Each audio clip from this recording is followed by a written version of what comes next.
मार्च की पेंशन को लेकर बड़ी खुशखबरी।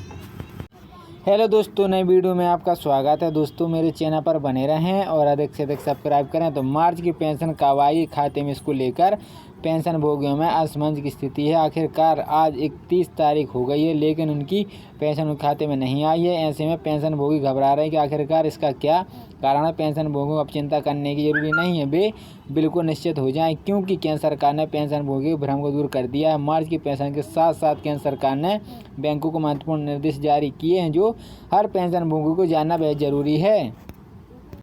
केंद्र सरकार ने मार्च की पेंशन के साथ साथ बहुत ही महत्वपूर्ण दिशा निर्देश पेंशन भोगी बैंकों के लिए जारी किए हैं, जो कि हर पेंशन भोगी को जानना चाहिए। वो कौन कौन से दिशा निर्देश हैं, चलिए इसकी जानकारी आपको बता देता हूं। पेंशन शुरू करने के लिए नहीं जाना होगा बैंक। क्या केंद्र सरकार ने पेंशन भोगी बैंकों के लिए जारी निर्देश किए हैं, जिससे बताया कि पहले पेंशन पाने के लिए शुरू करने के लिए पेंशन भोगियों को बैंक में जाने की जरूरत नहीं है। पेंशन अकाउंट एक्टिवेट करना या कहकर बैंक पेंशन भोगियों को बैंक में बुलाते हैं, पर केंद्र सरकार आदेश जारी करके कहा कि कोई भी बैंक पेंशन भोगियों को बैंक में ना बुला, उनके साथ जो जबरदस्ती ना करे कि आप बैंक में आए तभी आपको पेंशन शुरू की जाएगी। अलग से बैंक अकाउंट खोलने की जरूरी नहीं है। वहीं पर केंद्र सरकार ने दूसरी बात कही है कि पेंशन भोगी उनकी पत्नी की जॉइंट अकाउंट में पेंशन निकालेंगे। ये ऐसे में अगर पेंशन भोगियों की मृत्यु हो जाती है तो इसी अकाउंट में फैमिली पेंशन आएगी, न अकाउंट खोलने की ज़रूरत नहीं है। अगर पीपीओ में पत्नी का नाम है और जॉइंट अकाउंट में पेंशन निकल रही है तो ऐसे में फॉर्म 14 भरने की जरूरी नहीं है। फैमिली पेंशन शुरू करने के लिए पेंशन भोगी केवल डेथ सर्टिफिकेट देना पड़ेगा। अगर ज्वाइंट अकाउंट में पेंशन नहीं निकल रही है तो फॉर्म नंबर 14 भरना पड़ेगा।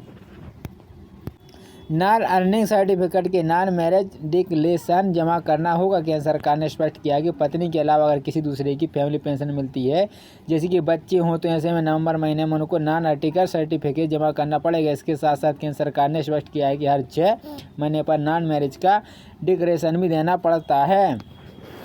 पेंशन पाने के लिए लाइफ सर्टिफिकेट जरूरी। केंद्र सरकार ने स्पष्ट किया है कि नवंबर महीने में लाइफ सर्टिफिकेट देना पड़ता है, ताकि अपनी पेंशन सुचारू रूप से मिलती रहे। साथ ही 80 साल के ऊपर की पेंशन भोगी या फैमिली पेंशन भोगी तो उनके लिए हर साल अक्टूबर से ही लाइफ सर्टिफिकेट जमा करने की प्रक्रिया शुरू हो जाती है।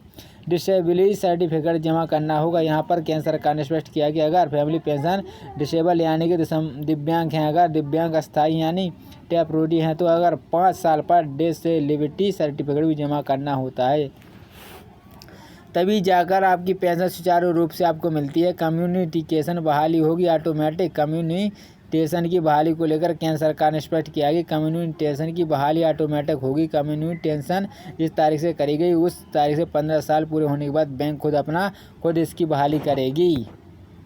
ऑटोमेटिक मिलेगी 20% अतिरिक्त पेंशन। 80 साल है उसके ऊपर से जो पेंशन भोगी हो जाते हैं उनकी पेंशन में 20% बढ़ोतरी की जाती है। ये जो बढ़ोतरी होगी ऑटोमेटिक होगी। पेंशन धारकों को कुछ करने की जरूरी नहीं पड़ती। किसी भी तारीख से पेंशन भोगी का जन्मदिन है, लेकिन इसका फायदा महीने की पहली तारीख से ही दिया जाता है। पेंशन धारकों को घर से मिलेगी बैंक की सुविधा।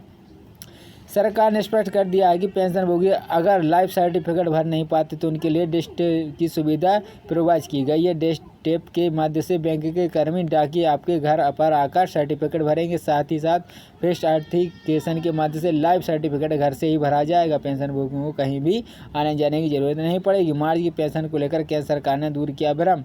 केंद्र सरकार ने स्पष्ट तौर पर कहा है कि मार्च महीना फाइनेंशियल ईयर का अंतिम महीना होता है, इसलिए मार्च की पेंशन 1 अप्रैल के बाद ही आपके खाते में आएगी। ऐसे में आपको घबराने की जरूरत नहीं है। 1 अप्रैल से 5 अप्रैल के बीच मार्च महीने की पेंशन आपके खाते में जमा होगी।